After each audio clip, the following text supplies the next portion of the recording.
Hey everyone, Rich Monroe here with BNB Investing Group. Thanks for jumping on this week. As usual, BNB Investing Group kind of helps short-term rental investors navigate the short-term rental world, look at different strategy options, whether you're trying to buy properties, lease them, or manage them. And so we usually like to look at different niches and different categories. And I had the pleasure of last month staying in one of Mel's properties up in Charlotte, North Carolina, and invited her to come on today to kind of talk about her business, her and her partner that has a pretty cool focus on tiny homes. So Mel, thanks so much for jumping on. Really appreciate you taking the time today. Those of you that are jumping on, throw a quick yes in the comments if you can hear me okay. And we're going to save some time for some questions towards the end as well. So Mel, thanks so much for jumping on. Tell us a little bit about yourself. Of course. Thank you so much for having me, Rich.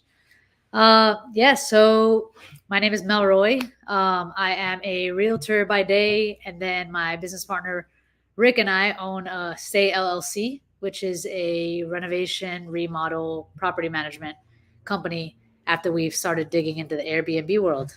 I actually got into the Airbnb world accidentally, which seems to be how most people get into the Airbnb world, at least back in the day. This was about 8 years ago. I had a shed in the back of my property when I first purchased it. And unfortunately, I was going through a divorce. And I thought, there's not a better idea than to just renovate the inside of the shed so that I don't have to be far away from my kids. So instead of having to go buy another property and split custody, I thought, might as well renovate this shed. And so I renovated the shed 16 by 20, I would say 16 by somewhere around there, 16 by 20. And it's somewhat of like a tiny house. So I just updated it, ended up never living in it. But my partner at that point moved out of the house. But then a friend was like, why don't you just put it up on Airbnb? It looks great. I was like, oh, I've never been in that game. I don't know how that goes. I put it up on Airbnb, and surprisingly, the income that started coming in from just renting out the shed in my backyard was paying my mortgage. So I was like, I'm onto something. Then, fast forward a few years, and I was able to get the privilege of purchasing the property across the street from mine solely because of the land that it had in the back. So the plan there was that I was going to just fix up the house, get a long-term tenant into the house, with the understanding that I was going to build a tiny house in the backyard, and I was going to get to do it from ground up, so I could design the full structure, unlike the one in my backyard. And so I built it from ground up, and I ended up putting that on Airbnb, and it was like double the amount as what I was getting for my property. So very nice. For me, it was like, this is just a no-brainer. So being in real estate, anytime I were to find a property that has a little bit of land for somebody, and what I mean by a little bit of land, it could be like a quarter of an acre here in Charlotte. I'm always like, you want to live for free? Let me build you a tiny house, put it on Airbnb. Either you can manage it or I can manage it for you. And basically it pays your mortgage plus some. So that's just kind of how we. So tell me a little bit about the shed. So that's a tiny space. What all did you have? Do you still have that on Airbnb as a shed now too? Yeah. Okay. I still have it on Airbnb. Yeah. So obviously it's like, now having built other ones, that was my first baby. And so like, I don't even really show that one anymore because all the others are so much better than that one, but it still holds a special place in my heart because it was the first one I've ever done. It's just a barn style shed. And I put some fresh windows on it, put a nice door on it, painted it, of course, insulation, drywall. It already had electrical to it. Added some plumbing, and then so it has a full bathroom, a little kitchenette. There's no stove or anything, but there's a plug-in one burner. It's got a couch, TV, and then it's got a loft up top, which is where the queen bed is. And that's kind of like the way that one of set up. Yeah, is that one of the listings that you sent me for us to take a look at, or no? Yeah, so that's the third one on your tabs, I believe. It should be Embrace Tiny Living. Yep, that's the first one I did. This guy here. Yeah. Okay. Cool. Yeah. I mean, you see, we've got 332 reviews. I mean, I've had this up there for a long time. Oh wow, you sure have. And you're 4.89 5 stars. That's awesome. Very cool. So let's see. Let's take a look at this thing. So definitely. Very cool. Good use of the space. I like to stick to very minimal furniture, especially in a tiny space. You don't want to clutter up the space that is available. Right. And so you got kind of is that a sleeper sofa, That's just a little couch there. There's little just a couch, two-person section. So the bed is up top. So that's just a little couch for TV. See a little and kitchenette on then that side. little That bump out kitchenette? is the bathroom. Oh wow. So you had the bathroom in there too. Okay. Yeah, yeah, yeah. Very cool. That's awesome. For your first go around, I mean that's pretty nice put together. It looks really Well, thank nice. you. Yeah, thank you, thank Yeah. you. I mean, I learned a lot after the first one, right? So, you do the second one, you know where to not put the HVAC unit, or where to make sure to put it, Yeah. little things you learn after you do the first one. Very cool. So this is kind of it's like on a platform deck, or is it just it's So just that's mount? Yeah. so straight cinder blocks on the ground, and then it's got the building right on top of that. Got it. Very cool. No, that's awesome. And so the how did you work it out for the plumbing Yeah, so connection? so I hook everything up to the main house. And so for the plumbing specifically, I use a grinder pump. So if it's just where you see that outdoor electrical outlet right there on the side of the shed, right underneath, Mm-hmm. that's where the grinder pump is. So all the sewage goes into that grinder pump, and then it shoots it into my crawl space plumbing, and then it shoots straight out into the city. Very cool. And what's the nightly rate on this? So it depends. It varies whether it's a weekday, weekend, but it can go anywhere from about $79 a night up to about 125 on the weekend. So it's pretty affordable. And I definitely brought the price down once I built the second one, which is across the street, because Mm-hmm. that one's just much nicer, much more space. I've got an outdoor shower on that one, so like people really like the outdoor shower. And I've Yeah. got a screen porch, so it's kind of like more hangout space, and it's like deeper into a property, not so much in the backyard. So it Mm-hmm. like overlooks the bamboo forest. It's like really beautiful back there. Very cool. And so what was your cost to get all that set up, Yeah, to yeah, from yeah. start to finish? So this one with the structure already being there, that's a huge expense that I didn't have to spend on, right? I had to run power. I had to run. The power was already there as well, so that was another huge saving. So the only thing I had to do was plumbing back there, and then insulation, drywall, flooring, bumping out of the bathroom, and everything like that. And then of course the furnishings and all that. Which again, I like to reuse a lot, so I go to the places like Habitat for Humanity or thrift stores to find furnishings that I can use. And I Mm-hmm. did all that work myself on that one. So I definitely saved a lot of money on labor. But that one about $15,000 all in.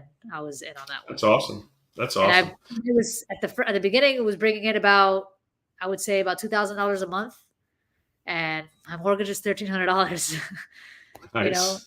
and so then when I built the one across the street, this one obviously slowed down a bit. But it's still bringing in on average about $1,200 to $1,500 a month, which still mostly covers my mortgage. No, that's great. Now, the one across the street, is that one of the links you gave me to, Yeah, so that should be the first or one. You no? should see Tiny 2.0. All right, let me pull that one up. We'll Yeah, take a yeah, yeah. quick look. And so you went from that one to the one across the street. Yeah. And then how long did it take you to set the one up across the street? So the one up across the street, we did it in about, I would say, probably like 3 months. So it was pretty quickly built up. It was from ground up, definitely higher end. The structure itself is only 12 by 12. So the structure is actually smaller. Mm-hmm. But I used the outdoor space a bit more. I did the screened in porch on one side, and then I did the outdoor shower, which is a double shower head outdoor shower, which a lot of couples really, really love. Um, and when I first did it, I was like, no one's going to shower in this outdoor shower in the winter. I mean, in Charlotte, it doesn't get too cold, but it still gets like 40 degrees sometimes. But no, one of the biggest compliments that we get on all of our reviews is that outdoor shower. Very cool. So this is the guy here, right? That was across the Yep, street. yep, yep. This is it. Okay. All right. Cool. So So very I similar hate style the wood, a lot yeah, of minimal and white wood plants. and you stick with your floor plan of the kind of the loft area upstairs. Yep, yep, yep, yep. Very cool. So in the kitchen, you've got a toaster oven. Do you have a fridge as well? Yeah, it's a little mini fridge right underneath the countertop. See, Got you it. can't really see a little white fridge right in Yeah, there. right. I got you. Okay. And then you go And up again, those stairs. top one plug-in cook burner as well, which most people aren't coming to a tiny house to cook. Right. Yeah, they're going to be eating out, but it's good that you Yeah, have the toaster oven there as yeah, an yeah, yeah. option. All So right, this cool. one And then you actually got doesn't the. and we I'm thought we sorry. thought we Say were that gonna get a again. lot of yeah, that this one actually doesn't have a TV. We thought we were gonna get a lot of complaints about no TV. We kind of wanted to make Hmm. it a little bit of like an oasis, like kind of come out here, disconnect, don't just lounge on TV, just have a conversation. But Very cool. there was probably one person in the last 2 years that has ever said anything about us not having a TV. Oh, that's great. And you got the shower room off to the Yeah. side. That's So it's very cool. outdoors. It's definitely outdoors. We have a clear plastic roofing, so you kind of you're underneath the trees, so you really get a sense of nature while you're in that shower. And it gets real hot. The water gets real hot, so that's super helpful during the winter. Nice. Very cool. And so this one took how long to get up and running? This one took about 3 months. I would say 3 to 4 months. We had this one up and running, and this one cost a bit more. Obviously, all in, we were probably closer to $40,000. And what's your average monthly gross? Yeah. So this one with Airbnb, on average, I'd say we probably bring in about $3,500 a month with this one. Nice. It's Very wild to me. nice. The house in the front is a 3 bedroom, 1.5, 1,300 square foot house that I could, maybe get $2,800 a month on month to month. And then this little shed in the backyard brings in just under 4,000. Oh, that's great. Now, so what is the average occupancy? Yeah, so this one's got, I would say, probably around 70 to 80% occupancy. Of course, January and February are our slowest months, so we're way down, closer to like 50% on January, February. But on average, Right. we're at about 75% occupancy. Very nice. And these outdoor spaces are killer too. Yeah, yeah, that one made a huge difference for this one. Like I enjoy just hanging out on that outdoor space. Nice.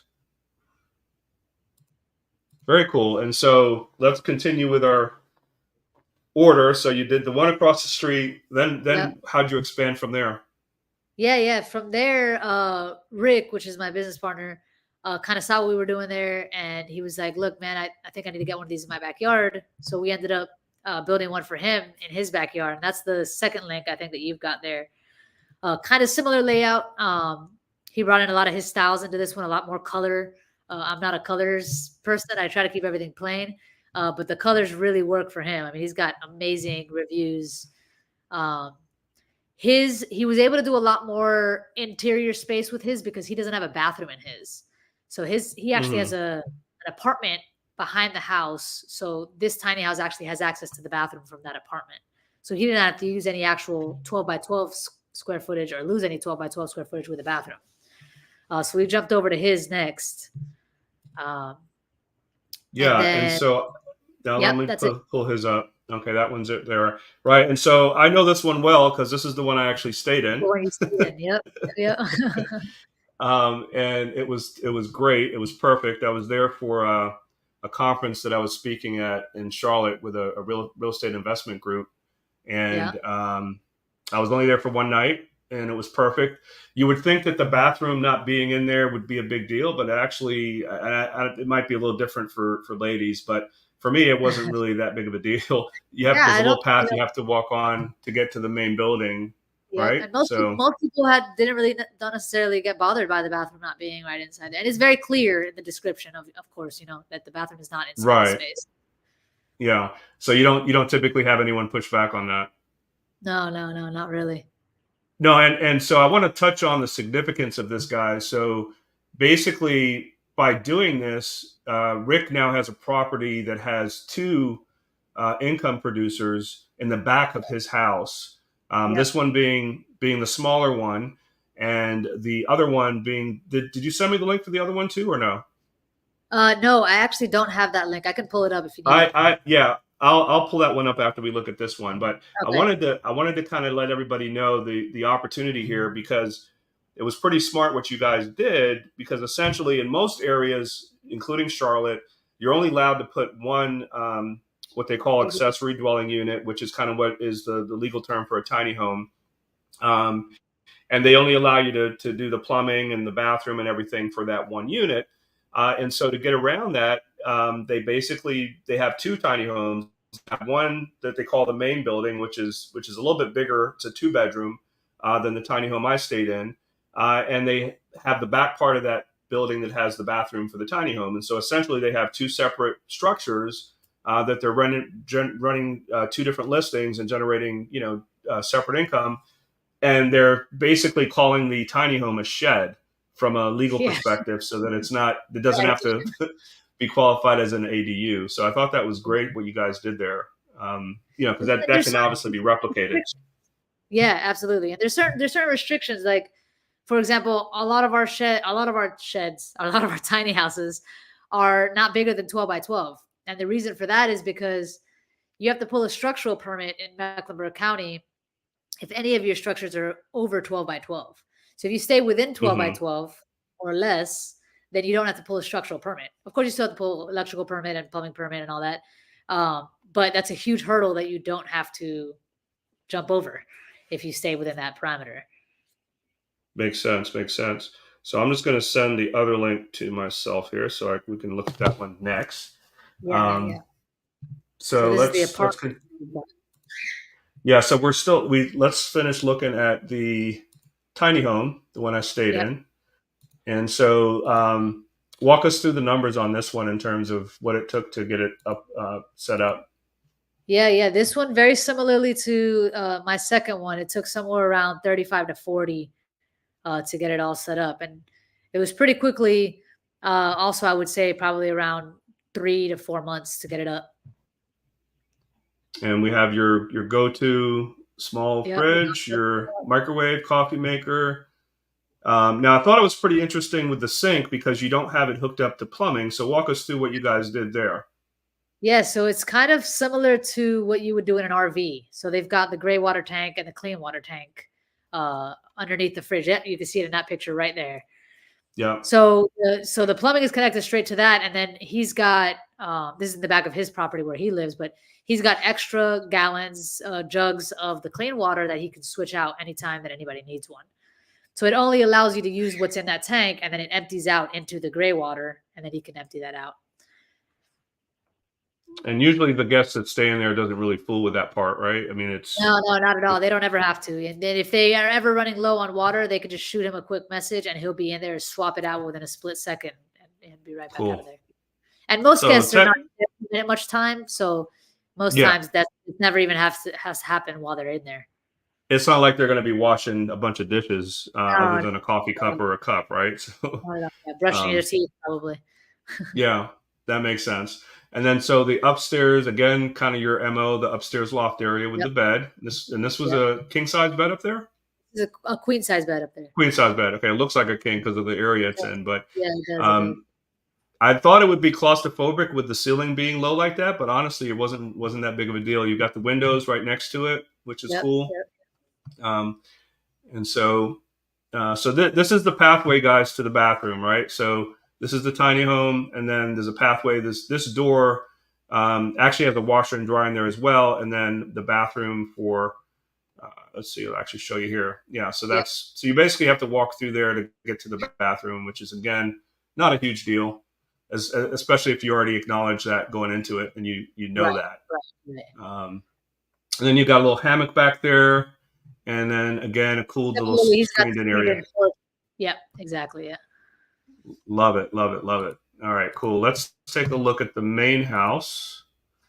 Let me see if I can pull that one up.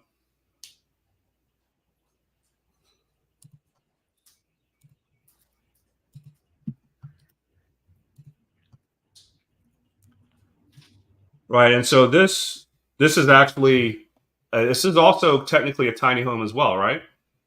So he's got his workshop on the right hand side. So he built this out as an apartment. So we don't even consider it a tiny home, even though it is I would say it's maybe 600 square feet. So it's a big tiny home. Mm-hmm. Big tiny home.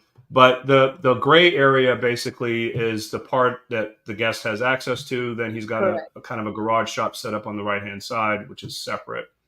And so this is set up as a 2 bedroom, Yep. right? And then so you got your open floor plan living room, combination kitchen, and obviously you got a.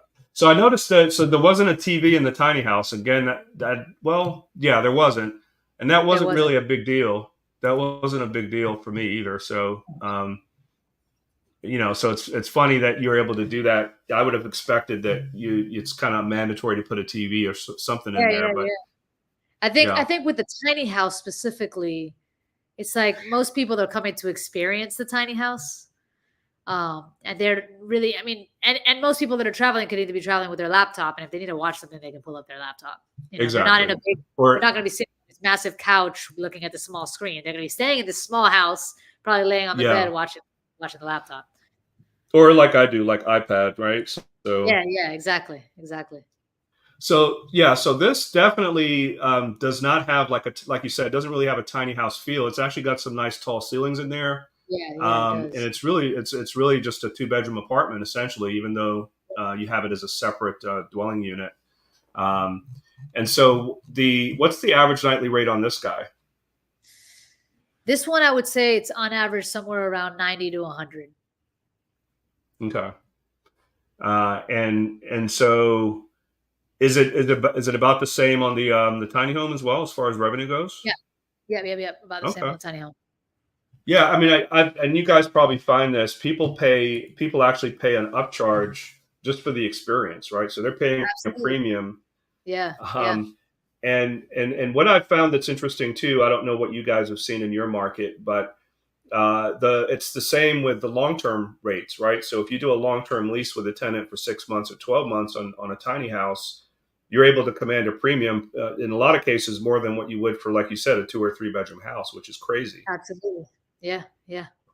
So there's still the option to revert back to midterm or long term with these things as well. Of So course. Yeah, yeah, yeah, yeah, yeah. Of course. all right, so let's continue on with our story. So you did these in Rick's backyard, which Yep. I had the pleasure of meeting your partner Rick too, and he kind of showed me around, which was awesome. And so what was next after this? Yeah. So I kind of started just really diving deep into kind of like my own investments, kind of seeing how much income Airbnb was able to bring me. Now, the house that I own across the street from mine, which is where that second tiny house is behind that one, I never had that one on Airbnb.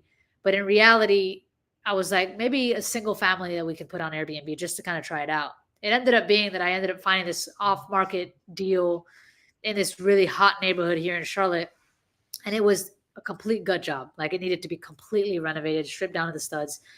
So I ended up buying that property off market with the intention to building another tiny house in the back because the lot itself was perfect for a tiny house.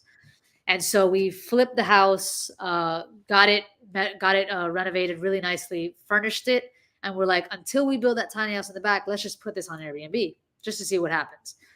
Well, that property started bringing in like $4,500 a month on Airbnb just as a small 700 square foot 2 bedroom, 1 bath, and that's I think it's called minimalist. You'll see it there on the tabs that you've got open there. So that was the next one that came up, and it's got a huge backyard, like very flat, long backyard, overlooking the city skyline. So at night, it's really beautiful back there. You see the Charlotte city skyline. So the plan is to Hmm. eventually get us our next tiny house on the back of this property. All right, so that's this one here. That's this one. Yeah, I love the woodwork you guys did in there. It's nice. Thank you, thank you. Yeah, yeah. That's kind of our go to. You do find that Airbnb can be super saturated here in Charlotte. Hmm. Um, and so a lot of people, sometimes I do some consulting with some clients that are interested in kind of getting into the game, and they always bring that up, right? Like, how do you stand out in this city where there's an Airbnb in every corner? In reality, everybody can do an Airbnb, but not everybody can decorate. And Right. so you really look around Airbnb, you'll see some houses that are furnished with like grandma's furniture that has been left in the shed for 50 years. And like Yeah. those little things make a huge difference. Like spend a little bit more and just get some real natural minimal looking furniture, some good furniture. It doesn't have to be expensive. Like I buy reused furniture all the time. But Right. like that couch is a pull-out couch. That's my go-to couch on every single family that I do. It pulls out to a Nice. queen size bed. And Very it cool. is it's super comfortable, and I can find it all the time on Facebook Marketplace. All the time. It's Yeah. from IKEA, so it's relatively inexpensive. But Yeah. a lot of people kind of fill their space with a lot of things as if they need to just fill these empty walls. And I've found that like in reality, you don't need to fill the empty walls. Like give And people you're literally calling this listing minimalist 2 bedroom. exactly, I love it. exactly, Yeah, exactly. and your decor, your design is clean and crisp, and Yeah, and yeah, that's honestly, awesome. I think that makes a huge difference. I really do, And so, like, Hmm. just if you got to spend a little bit more, and something that I tell everyone is professional photos. Do not take these photos Yeah, on your phone. That spend the $300. It'll change the game for you with Airbnb. Last thing you definitely, want is to totally see agree. somebody in the bathroom as they're taking the picture through the bathroom mirror. Yeah, I mean, it goes beyond saying when folks are making a decision whether they want to book your property, 90% of their decisioning, obviously they're looking at reviews, but a big chunk Right. of their decisioning is on those listing pictures. And so spend the Absolutely. $200 or whatever it is to get professional pictures. Totally agree. Um, Absolutely. oh, all right. And so that particular property, you're going to be putting a tiny house behind that one Yeah. as well. The plan is within the next year to, we told ourselves this was like 2 years of like nonstop building, building, building, building. So we said, let's give ourselves a year. We do renovations and remodels for others. So we're currently building a couple tiny houses for other clients right now. But for Hmm. ourselves, we're just like, let's just hold off for a year, kind of recuperate some So funds. right. So let's talk about that for a minute. You do this for other investors. And so what markets are you doing this in? Right now, is it just North Carolina and Charlotte, or are you expanding from there as well? Yeah, so we are actually in the process of building somewhat of like a tiny house community in Kings Mountain. So it's in North Carolina, but it's just off the mountainside. So just off Crowder's Mountain, which is like a super attractive nature hike that a lot of people come to North Carolina Hmm. for. And so we are fingers crossed. We submitted an offer yesterday, so we're hoping to get this lot and then kind of really quickly start getting some tiny houses built up, all different unique styles, like maybe like an A-frame and then a dome, and just we're thinking probably like four to six tiny houses on this lot with some communal areas in the middle. And some campground areas, and just to kind of get some more people over to that area in Kings Mountain, which there's not a lot going on in Kings Mountain right now. How far is that from Charlotte? Kings Mountain's about 30 to 45 minutes from Charlotte, Okay. Okay. but they've got Very Kings Mountain cool. got a casino that's just opened up, and they've got this huge lithium plant that they're saying is going to make Kings Mountain Hmm. blow up. So Kings Mountain is kind of like this untouched land right now. So if anybody's looking to invest right now, I'd say this is another thing.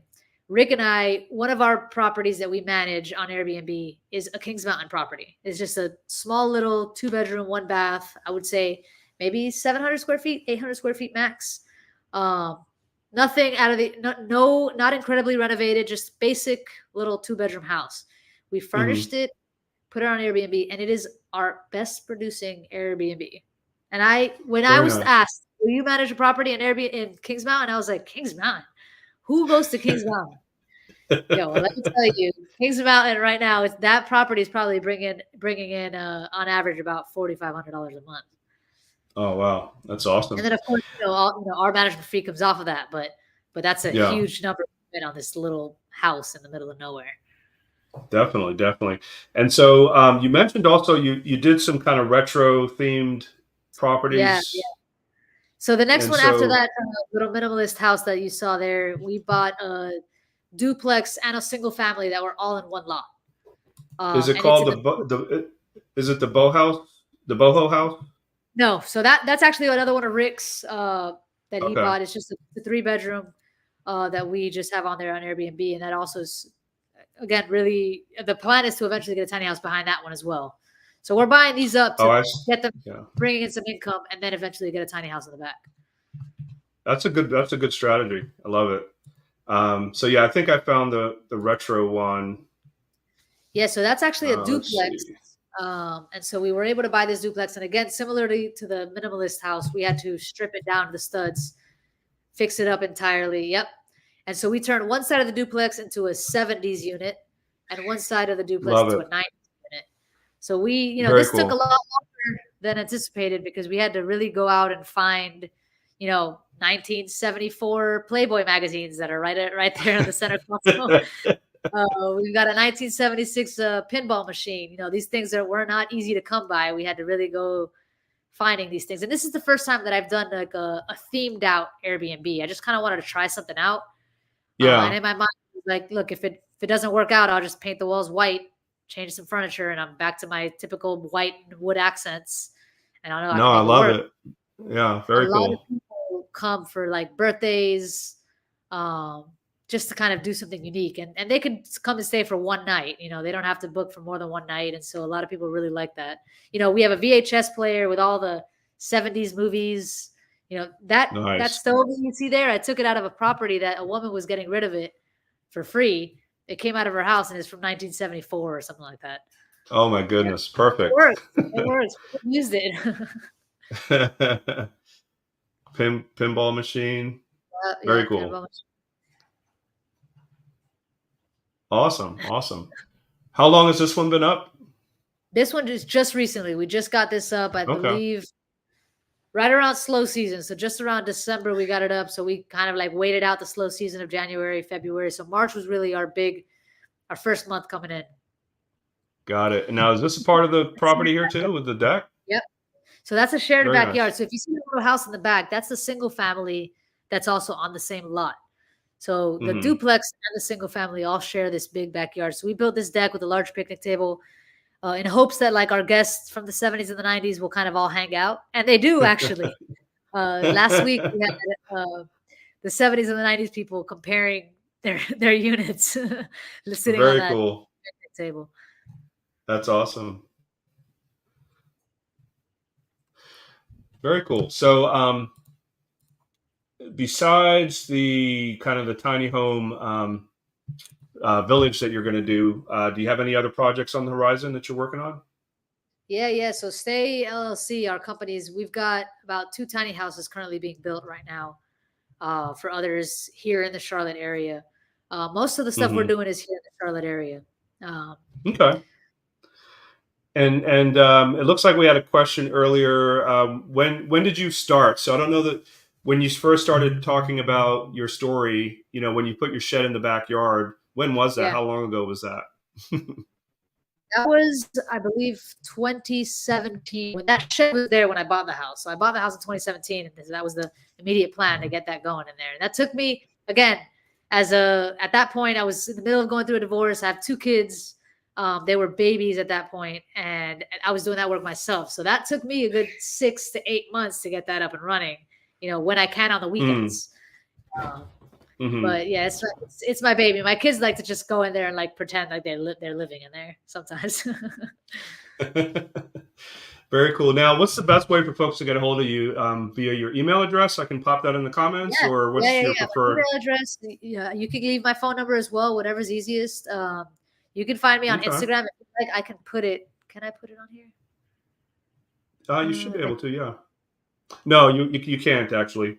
If oh you yeah, email it to me, I'll put it on there. yeah, yeah. I'll shoot you an Yeah. email with all that information. Yeah, I can. You can reach me out through Perfect. Instagram, through Facebook, through email, through phone number, anything that works. Awesome. Well, this has been super informative, Mel. I really appreciate you taking the time today. I'd love to have you back. So when you guys get those 5 or 6 tiny homes set up on Kings Mountain, we can kind of get a tour of that. And Definitely, yeah. yeah, definitely the next time I come to Charlotte, I'll be staying at one of your spots as well. So You reach out really anytime. appreciate it. And All right. I'd love to Awesome. offer something to your viewers. If anybody is ever coming into Charlotte and wants to come to any of my properties, just have them shoot me a message and say they saw me on this video, and we'll go ahead and give them a discount code. Perfect. Love it. Sounds great. Well, thanks again, Mel. Thanks everybody for watching this week. BNB Investing Group.